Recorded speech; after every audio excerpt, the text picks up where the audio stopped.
பாடுகளின் தாசனாம் இறைமைந்தன் இயேசுவின் திருப்பெயரிலே மீண்டுமாக இந்த ஏப்ரல் மாதம் 4ஆம் நாளிலே உங்கள் யாவரையும் சந்திப்பதில் மிகுந்த மகிழ்ச்சி அடைகின்றோம். இந்த ஊழியத்தின் சார்பாக வேர்ட் ஆஃப் காட் மினிஸ்ட்ரி சார்பாக உங்களை அன்போடு வரவேற்கிறோம். இந்த காலை நேர இறை தியானத்தை ஆரம்பிக்கலாம். நமது ஆரம்பம் பிதா குமாரன் பரிசுத்தாவின் நாமத்தில் உள்ளது. ஆமென். ஜெபிப்போம்.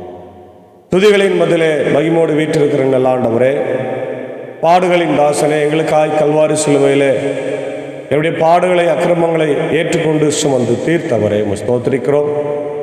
இந்த மனமகிழ்ச்சியான ஆண்டவரே, குளிர்ச்சியான காலை வேளையை தந்து உடைய வார்த்தையை கேட்கும்படியாக தேவரீர் எங்களை வழிநடத்தி வருவதற்காக ஸ்தோத்திரிக்கிறோம். இந்த நாளிலும் உம்முடைய இறை வார்த்தையின் வழியாக நீர் பேசுராஜா நாங்கள் கேட்கிறோம். இந்த நாளின் இறை செய்தி பாடல் வேளை ஜெப வேளையை எங்களுக்கு ஆசீர்வதித்தார். இந்த குழுவை நீர் எடுத்து பயன்படுத்தும். இதை கேட்டு பயன்பெறுகிற எல்லா மக்களுக்கும் ஆண்டவரே நம்முடைய இறை ஆசிரியர்களை தந்து வழிநடத்த வேண்டும் என்று இறை மைந்தன் இயேசுவின் மூலம் ஜெபிக்கிற நல்ல பிதாவே, ஆமென். காலைவேளையிலே 234வது பாடலாகிய எங்கே சுமந்து போகிறீர் சிலுவையை நீர் எங்கே சுமந்து போகிறீர் என்ற பாடலை நாம் சாரோடு சேர்ந்து நாம் பாடுவோம். 234வது பாடல்.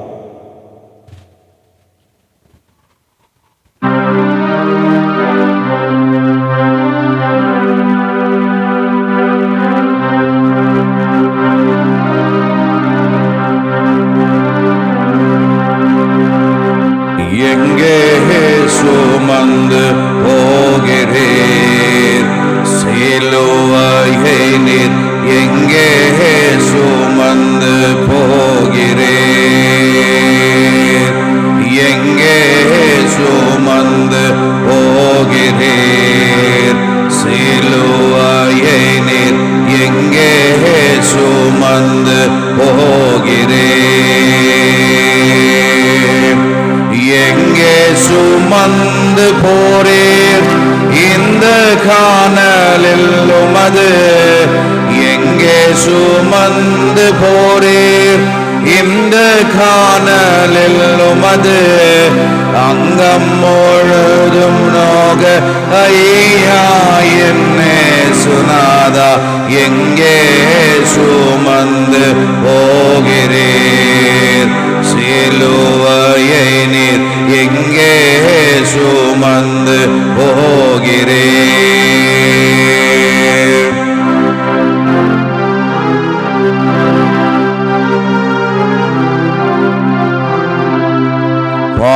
பாவியினாலே வந்த பார சுமையோ ஏதையே பாவியினாலே வந்த பார சுமையோ ஏதையே ஆவலுடன் எடுத்து ஆவே தோடேகவும் நீர் எங்கே சுமந்து போகிறீர் சிலுவையை நீர் எங்கே சுமந்து போகிறீர்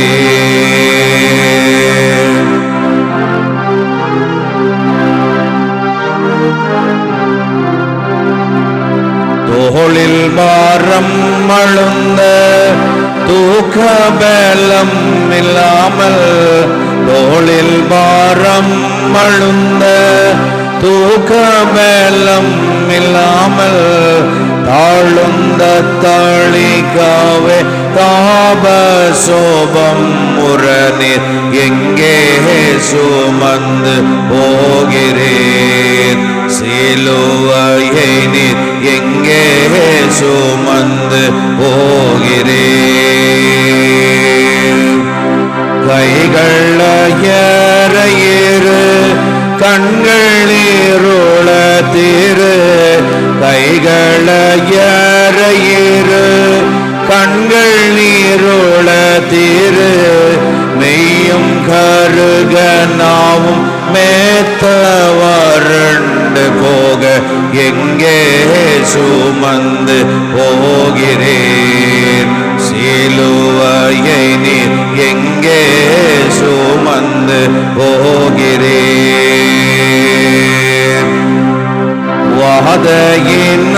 வாதையினாலுடலும் வாடி தவே புண்டாக வாதையினாலுடலும் வாடித்தவே புண்டாக பேதம் இல்லா சிமோனும் பின்னாக தாங்கி வர எங்கே சுமந்து போகிறீர்? சிலுவையை நீர் எங்கே சுமந்து போகிறீர்?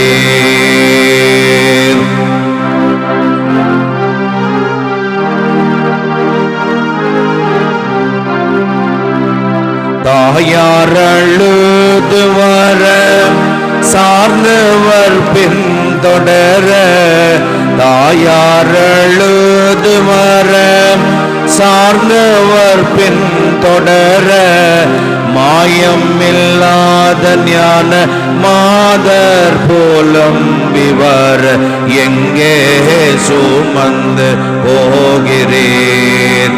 சிலுவையை நீர் எங்கே சுமந்து போகிறீர்? எங்கே சுமந்து போகிறீர்? சிலுவையை நீர் எங்கே சுமந்து போகிறீர்?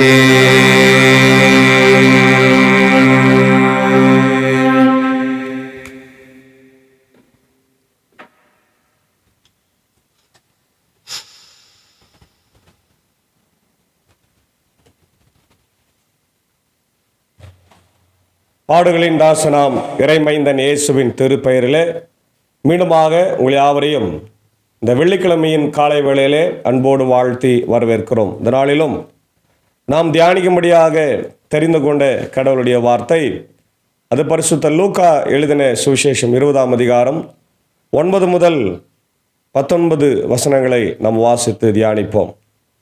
இங்கே ஆண்டவர் ஒரு அழகான ஓமையை சொல்லுகின்றார். கொடிய குத்தகைக்காரர் ஓமை என்று அதுக்கு தலைப்பு இடப்பட்டிருக்கிறது. கொடிய குத்தகைக்காரர் ஓமை.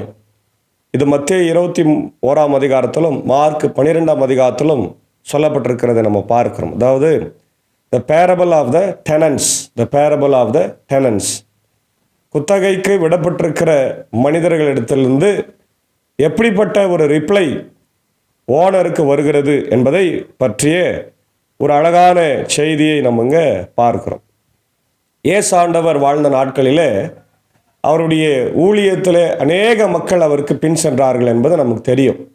பொதுமக்கள், திரளான பொதுமக்கள் சென்றார்கள் அவருடைய வசனத்தை கேட்பதற்கு, அற்புதங்களை அடையாளங்களை பெறுவதற்கு.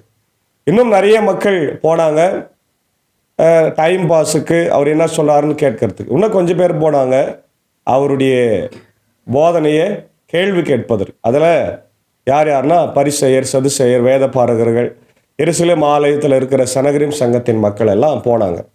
அப்போ இயேசு ஆண்டவர் அவர்களுக்கென்று இந்த ஓமை சொல்கிறார். அதாவது பிரதான ஆசாரியர்கள், வேத பாரகர்கள், மூப்பர்கள், அங்கே இருக்கிற பரிசேயர் சதுசேயர்களுக்கு சொல்கிறார். ஏன்னா நாங்கள் தான் இந்த மண்ணின் மைந்தர்கள், நாங்கள் தான் இந்த ஆலயத்தை பாதுகாத்து வருகிறோம், இந்த ஆலயத்திற்கான எல்லா அதிகாரமும் எங்ககிட்ட மட்டும்தான் உண்டு, எங்களை மீறி எவனும் இங்கே வர முடியாது அப்படின்னு தங்களை பெருமைப்படுத்தி கொள்ளுகிற மக்கள் தான் யூத மக்கள். அது நமக்கு நன்றாகவே தெரியும். அதனால்தான் இயேசு ஆண்டவர் நிறைய நேரத்தில் யூதர்களை கடிந்து கொண்டிருக்கிறத நம்ம பார்க்கிறோம். இப்போ இந்த parable of the tenants or the parable of the vineyard என்று சொல்லப்படுகிறது. ஒரு திராட்சை தோட்டத்தை அந்த மக்களுக்கு குத்தகையாக விடுகிறார். பொதுவாக நமக்கு தெரியும், இந்த காலத்தில் கூட குத்தகையாக விட்டாக்கா வருஷத்துக்கு ஒரு முறை வாடகை கொடுக்கணும், அல்லது அந்த தோட்டத்தில் விளைகிற என்ன விளையுதோ அதை அவர் என்ன போட்டிருக்கிறாரோ அதற்கு ஏற்ற அந்த கூலியை அவங்களுக்கு அவர் கொடுக்கணும், அந்த டெனண்ட் கொடுக்கணும், அந்த வாடகைக்காரர் கொடுக்கணும். இதுதான் நியாயமானது இல்லையா? அதற்கு அக்ரிமெண்ட்ஸ் எல்லாம் இப்போ எழுதி நல்லா பண்ணுறாங்க. அதை நம்ம பார்த்துன்னு தான் இருக்கிறோம். பொதுவாக ஏழை மக்கள்கிட்ட நிலம் இல்லாதனால பெரிய பெரிய பண்ணைக்காரர்களிடத்தில் போய் ஏழை எளிய மக்கள் நிலங்களை குத்தகைக்கு வாங்கி அவங்க பயிர் செய்து அவங்க ஒன்றுமே இல்லை, கடைசியில் ஒன்றுமே நிற்கிறதில்ல. அவங்ககிட்ட கொஞ்சமான ஒரு பணமோ கொஞ்சம் அதுக்கே அவங்க பாடுபட்டு உழைக்கிறதை இன்றைக்கு விவசாய மக்கள் மத்தியில் நம்ம பார்க்குறதோ, நிறைய வெயில் வந்தாலும் நிறைய மழை வந்தாலும் அவங்க வாழ்க்கை கஷ்டம் பொய்த்து போய்கிறத நம்ம பார்க்க முடிகிறது. இப்படிப்பட்ட சூழ்நிலையில் ஒரு பக்கம் இருந்தாலும் இங்கே குத்தகைக்காரர்கள் எப்படி இருக்கிறாங்கன்னா கொடியவர்களாக இருக்கிறாங்க.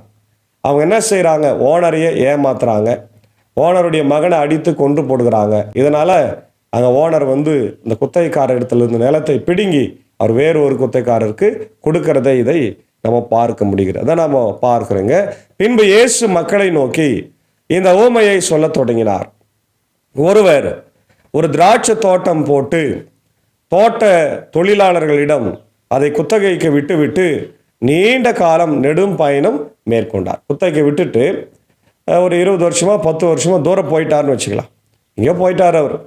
இப்போ பருவ காலம் வந்ததும் ஒரு பணியாளரை அவர் அனுப்பினார். வழக்கமாக பருவ காலம் இந்த குத்தகை தர வேண்டிய நேரம் வந்தபோது அவர் பணியாளரை அனுப்புகிறார். ஆனால் தோட்ட தொழிலாளர்கள் அவரை நெய்ய புடைத்து வெறுங்கையராய் அனுப்பினார்கள். அவங்க என்ன பண்ணுறாங்க? தோட்டத்தில் வேலை செய்கிறவங்கெல்லாம் அந்த மனிதரை நிறைய அடிச்சுட்டு வெறுங்கையோட பணங்கன்னு எதுவும் கொடுக்காம அனுப்பிச்சிடுறாங்க. அவரையும் வேறொரு பணியாளர் மீண்டும் வேறொரு பணியாளர் அனுப்புகிறார். அதே மாதிரி அவரையும் அடித்து நெய்ய புடைத்து வெறுங்கையாக அனுப்புகிறாங்க. 3ஆம் முறையாக ஒருவரை அனுப்புகிறார். அவரையும் அவர்கள் காயப்படுத்தி வெளியே தள்ளினார்கள். 3 பேர் அந்த மாதிரி பண்ணிட்டாங்க. சரி, பின்பு திராட்சை தோட்டத்தை உரிமையார் என்ன செய்வார்? நான் என்ன செய்வேன்? என் அன்பு மகனை அனுப்புவேன், ஒருவேளை அவனை அவர்கள் மதிப்பார்கள் என்று சொல்லி தோட்ட தொழிலாளர்கள் அவருடைய மகனை கண்டதும் இவன்தான் சொத்துக்கு உரியவன், நாம் இவனை கொண்டு போடுவோம், அப்போது சொத்து நம்முடையதாகும் என்று ஒருவரோடு ஒருவர் பேசி கொண்டார்கள். எவ்வளோ ஒரு கொடூரமான சிந்தனை பார்த்தீங்களா? ஓனர்கிட்டேருந்து நிலத்தை வாங்கி இவங்க பிழைப்புக்காக குத்தகை செய்கிறவங்க தன் மகனையே என்ன பண்ணுறாங்க? அவங்க கொலை செய்ய பார்க்குறாங்க. அந்த ஓனர் மகனை கொலை செய்ய பார்க்கறதுனால அது கொடுமை குத்தகைக்காரர்கள் என்று சொல்லப்படுகிறது.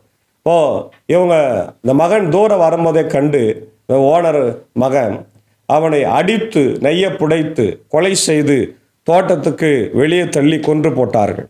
அப்படியானால் திராட்சை தோட்ட உரிமையாளர் அவர்களை என்ன செய்வார் என்று ஆண்டவர் கேட்கிறார். அப்போது அவர் அந்த தொழிலாளர்களை ஒழித்து விட்டு திராட்சை தோட்டத்தை வேறு ஆட்களிடம் குத்தகைக்கு விடுவார் அல்லவா என்று சொல்லுகிறார். அப்போது அதை கேட்டு கொண்டிருந்த மக்கள் ஐயோ அப்படி நடக்கக்கூடாது என்றார். ஆனால் இயேசு அவர்களை கூர்ந்து நோக்கி, கட்டுவோர் புறக்கணித்த கல்லே கட்டடத்துக்கு மூளைக்கல் ஆயிற்று என்று அவர்களுக்கு சொல்லுகின்றார். அந்த கல்லின் மேல் விழுகிற எவரும் நொறுங்கி போவார்கள், அது யார் மேல் விழுமோ அது அவரும் நசுங்கி போவார் என்றார். மறைநூல் அறிஞர்களும் தலைமை குருக்களும் தங்களை குறித்தே அவர் இந்த உவமை சொன்னார் என்பதை உணர்ந்து கொண்டு அந்நேரமே இயேசுவை பிடிக்க வழி தேடினார்கள். ஆனால் மக்களுக்கு பயந்ததினால் அவரை விட்டு விட்டார்கள் என்று சொல்லப்படுகிறார். அன்பான தேவனுடைய பிள்ளைகளே, இங்கே நீங்கள் பார்த்தீங்கன்னா உண்மையாக இந்த யூத மக்கள், யூத எருசலேம் தேவாலயத்தில் அதிகாரத்தில் இருக்கிற பரிசேயர்கள், சதுசேயர்கள், வேதபாரர்கள், பிரதான ஆசாரியர்கள் எல்லாம் இயேசுவை அவர்கள் கொலை செய்ய திட்டமிட்டார்கள். அல்லது இயேசுவை தங்கள் வாழ்க்கையிலிருந்து அகற்றி போட வேண்டும், இவர் கடவுளுடைய மகன் என்று சொல்லிக்கொண்டு திரிகிறாரே என்று சொல்லி ஏற்கனவே திட்டமிட்டிருந்தார்கள். இயேசு அவருடைய மனதை அறிந்தவராய் இந்த இடத்துல தெளிவாக பேசுகிறார். நீங்கள் யாரை தள்ளிவிடலாம் என்று நினைக்கிறீர்களோ, யாரை வேண்டாம் என்று நினைக்கிறீர்களோ அவர்தான் இந்த நிலத்துக்கு சொந்தக்காரர். ஆமென், பிரைஸ் தி லார்ட். ஆகவே அவரை தள்ளிவிட முடியாது என்று நம்ம பார்க்கின்றோம். அதான் இந்த பகுதியிலே பார்க்கின்றோம். 19 இதில் பார்க்கும்போது the chief priests, scribes and elders realize that Jesus is speaking against them. இயேசு அவர்களுக்கு எதிராக தான் பேசுகிறார் என்பதை அறிந்தார்கள்.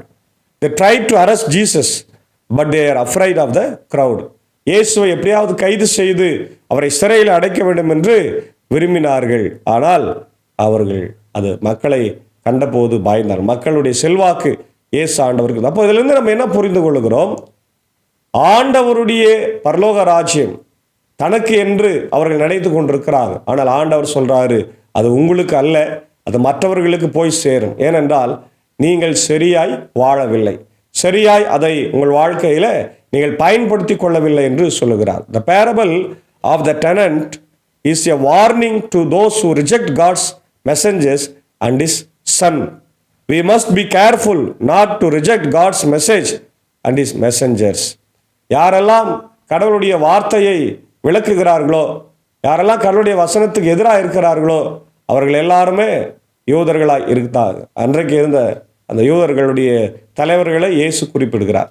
இப்போ இன்றைக்கு யாரெல்லாம் கடவுளுடைய வசனத்தை ரிஜெக்ட் பண்ணுறாங்களோ, யாரெல்லாம் கடவுளுடைய ஊழியக்காரர்களை அவர்கள் அடித்து நொறுக்குகிறார்களோ அவர்களுக்கெல்லாம் தீர்ப்பு உண்டு என்பதை ஆண்டவர் சொல்லுகிறார். இன்றைக்கி நம்ம பார்க்குறோம் வடநாடுகளிலே, ஏன் நம்ம நாட்டில் நம்முடைய பகுதிகளில் கூட நிறைய ஊழியக்காரர்களை அடித்து துன்புறுத்தி அவமானப்படுத்தி நிர்வாணப்படுத்தி கணவன் மனைவியை கூட சிறையில் அடைக்கின்ற மக்களாய் பொய் வழக்கு போட்டு அவர்களை சிறையில் அடைக்கிறார். ஆனால் இன்றைக்கி ஆர்டிகல் 16 இந்தியன் கான்ஸ்டியூஷனில் டாக்டர் அம்பேத்கர் அவர்களுடைய தலைமையில் எழுதும்போது ஒவ்வொரு மனிதனுக்கும் தனி மனித சுதந்திரம் உண்டு. அவன் பேசலாம், தைரியமாய் பேசலாம், கருத்து சுதந்திரம் உண்டு, மத சுதந்திரம் உண்டு. தன் மனதில் அவன் எந்த மதத்தை எண்ணிக்கொண்டிருக்கிறானோ அதை அவன் பின்பற்றலாம், அதை அறிவிக்கவும் செய்யலாம் என்று சொல்லப்பட்டிருக்கு. ஆனால் இன்றைக்கு இருக்கிற அரசாங்கங்கள் அதை பற்றி கவலைப்படாமல் அந்த கான்ஸ்டியூஷனையே மாற்றி இன்றைக்கு மக்களை பிரித்து ஆண்டு கொண்டிருக்கிற ஒரு அரசாகவே இருக்கிறது நம்ம பார்க்குறோம். இந்த சூழ்நிலையில் நாம் புரிந்து கொள்ள வேண்டிய மிக முக்கியமான செய்தி ஏசாயா 55:1-7 நம்ம பார்க்குறோம். இதே ஒரு திராட்சை தோட்ட ஓமையை ஏசாயா சொல்லுகிறார். அங்கே உயர்குல திராட்சை செடியை கொண்டு வந்து அங்கே ஒரு தோட்டத்தில் நட்டு அந்த தோட்டத்தை அழகாக சுத்தப்படுத்தி கல்லெல்லாம் பொறுக்கி அதற்கு அழகான ஒரு வேலி அமைத்து அதில் ஒரு திராட்சை தோட்டத்தினுடைய ஒரு பெரிய ஆலையை அமைத்து திராட்சை தோட்டத்திலிருந்து நல்ல கனி வரும், அதுலேருந்து ஆலையை நம்ம பயன்படுத்தி சாறு பிழிந்து எடுக்கலாம் என்று திராட்சை தோட்ட உரிமையாளர் நினைத்து கொண்டிருக்கிற போது அது கொடுத்தது கசப்பான காட்டு திராட்சை பழம்.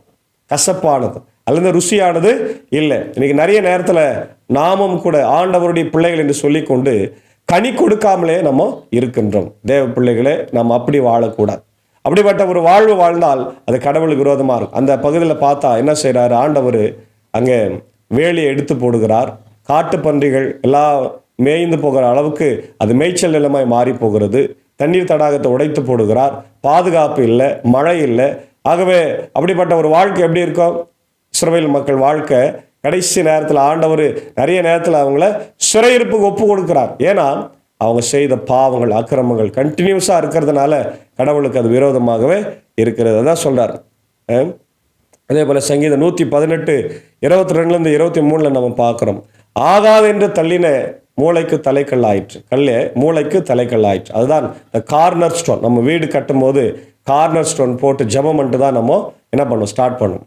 அது எல்லாத்தையும் இணைக்கின்றதா இருக்குது. அதுபோல இயேசு ஆண்டவர் தான் இந்த உலகத்தின் எல்லா மக்களுடைய ரட்சிப்புக்கு காரணகர்த்தாவாய் இருக்கிறார். அவரை தள்ளிவிட்டு நம்ம ஒன்றும் செய்ய முடியாது. இங்கே ஆண்டவர் சொல்றார், அந்த கல் எவன் மீது விழுகிறதோ அவன் நொறுங்கி போவான், அந்த கல் மீது எவன் மோதுகிறானோ அவன் நொறுங்கி போவான் என்று ஆண்டவர் சொல்லுகிறதை பார்க்கிறோம். அதே போல மத்தேயு 21 நம்ம பார்க்குறோம், மார்க் 12 பார்க்குறோம், அப்போஸ்தலர் 4ஆம் அதிகாரத்தில் பார்க்குறோம். பேதுரு மற்ற எல்லா மக்களிடத்துல பேசும்போது இயேசுவே இந்த உலகத்தினுடைய ஆண்டவராக, இரட்சகராக, மீட்பராக இருக்கிறார் என்பதை பார்க்குறோம். ரோமர் 9:30-33 வரைக்கும் பார்க்குறோம்.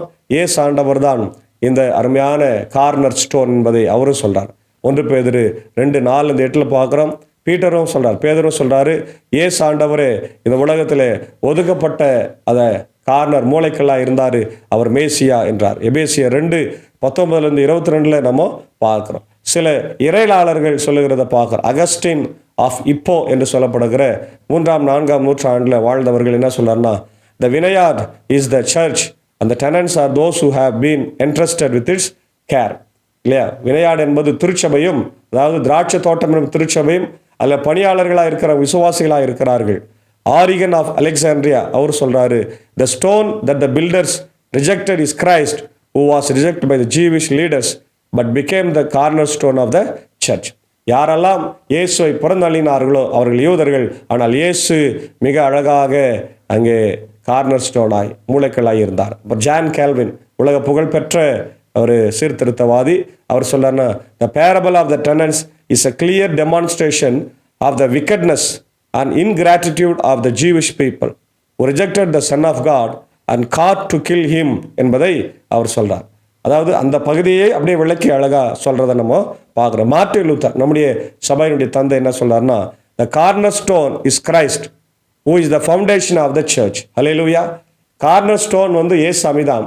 அவர்தான் நம்முடைய திருச்சபையினுடைய அடித்தளமாகவே இருக்கிறார். அந்த source of the strength and the stability, அவரே நம்முடைய வாழ்வின் அஸ்திபாரமாய் ஸ்ட்ரென்த்தாக இருக்கிறார் என்பதை சங்கீதம் 118 பார்க்குறோம். இப்போ மாடர்ன் தியாலஜன்ஸ், இறையலாளர்கள் என்ன சொல்றாங்க? என்டி ரைட் என்கிறவர் சொல்றாரு, the parable of the tenants is a powerful indictment of the Jewish leadership who had rejected God's messengers and were now rejecting his son. அதாவது யூதர்கள் பாரம்பரியமாகவே என்ன பண்ணாங்க? எல்லா தீர்க்கர்களையும் அவங்க எதிர்த்தார்கள். யார் நல்லது சொன்னாலும் அவங்க எதிர்ப்பாங்க, அவங்கள அடித்து கொலை செய்வாங்க. உதாரணமாக எரேமியா தீர்க்கதரிசியை கல்லெறிந்தே கொன்றார்கள் என்பதை நம்ம பார்க்க முடிகின்றது. அதே போல D.A. Carson என்று சொல்கிறவர் சொல்றாரு, the stone that the builders rejected is a clear reference to Jesus, who was rejected by the Jewish leaders but became the cornerstone of the church. அதே தான் அவரும் சொல்றார் இல்லையா? அன்பான தேவனுடைய பிள்ளைகளே, அன்றைக்கு யூதர்கள் வழக்கமாக பாரம்பரியமாக எல்லா தீர்க்கதரிசிகளையும் என்ன பண்ணாங்க? அவங்க கொலை செய்தார்கள் இல்லையா?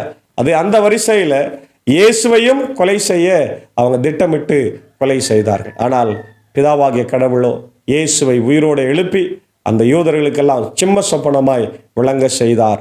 கல்வாரி சிலுவையில் நமக்காக பாடுகளை மரணங்களை ஏற்றுக்கொண்ட ஆண்டவர் 3ஆம் நாளில் உயிர்த்தெழுந்து ஆண்டவர் இந்த யூதர்களுக்கெல்லாம் மிகப்பெரிய ஒரு சிம்ம சொப்பனமாய் வழங்கினார் என்று சொன்னால் மிகையாக. ஆகவே அன்பான தேவனுடைய பிள்ளைகளை, நாமும் கூட யூதர்களைப் போல ஊழியக்காரர்களை நாம் எதிர்க்க வேண்டாம், இயேசுவை நாம் எதிர்க்க வேண்டாம். அவரை நாம் அன்பின் தேவனாய் ஏற்றுக்கொண்டு சாட்சியாக வாழ்ந்து கனி கொடுத்து வாழ தூய ஆவியானவர் இந்த காலை நேரத்தில் நமக்கு அருள் புரிவாராக. ஆமேன். ஜெபிப்போம். மகா இரக்கமும் கிருபை நிறைந்த நல்ல ஆண்டவரே, பாடுகளின் தாசனே, இதோ இந்த குளிர்ச்சியான காலை வேளைக்காய் மீண்டுமாய் ஆண்டவரை நன்றி சொல்லுகின்றோம். எங்கள் பகுதிகளிலே மழையை கொடுத்து வருகிறீர். இன்னும் அதிகமான மழையை தந்து ஆண்டவரையுடைய விவசாயம் புல் பூண்டுகள் செழிக்கும்படியாய் கிருபை தார். இந்த கோடை வெயில் ஆண்டவரே எங்களுக்கு மிக அதிகமான தொந்தரவை தருகிறது. இந்த நிலைமையை மாறட்டும்.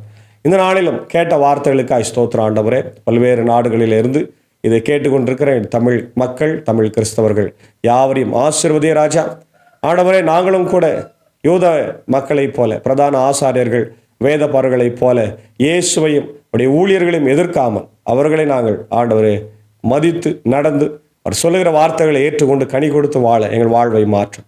அப்படி இந்திய சுவிசேஷத்தின் திருச்சபை ஆண்டவரே, மற்ற எல்லா சபைகளும், கத்தோலிக்க சபை ஆண்டவரே, இண்டிபெண்டன்ட் திருச்சபைகள், மற்ற எல்லா சபைகளையும் நீர் ஆசீர்வதியும் கனி கொடுக்க கிருபை தாருடைய குடும்பங்களை ஆசீர்வதியும்.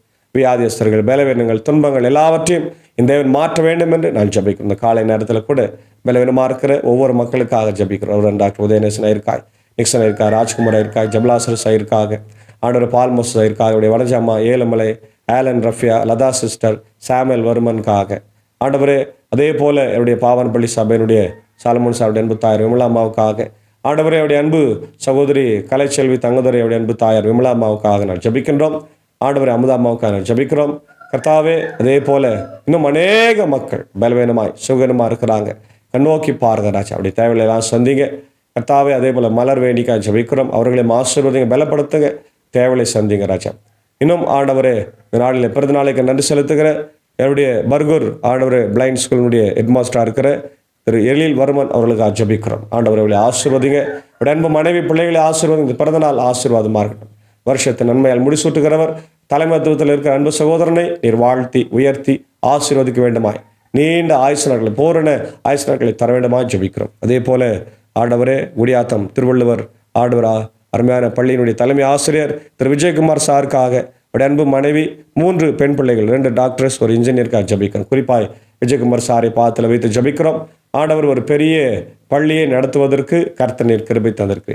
அவரையும் அன்பு துணையாரையும் ஆசீர்வதிங்க. ஆண்டவரை, சிறப்பாக சமூக பணி, கல்வி பணி என்பது சமூக பணி, மக்களுடைய கண்களை திறக்கிற பணி, வாழ்க்கையில் அவர்களை மேம்படுத்துகிற பணி ராஜா. இன்னைக்கு ஏழை எளிய பிள்ளைகளுக்கு ஆண்டவர் இந்த அருமையான திருவள்ளுவர் பள்ளிக்கூடத்தில் சார் அவர்கள் செய்கின்ற ஊழியங்கள், பணிகள் ஆசீர்வாதமாக இருக்கட்டும். அவருக்கு நல்ல சுகம் பலன் ஜீவனை தாரும். மனைவி, அன்பான 3 பிள்ளைகளையும் ஆசீர்வதிங்க. பிள்ளைகளும் ஆண்டவர் மக்களுக்காக சேவை செய்ய கர்த்தர் கிருபை தார்.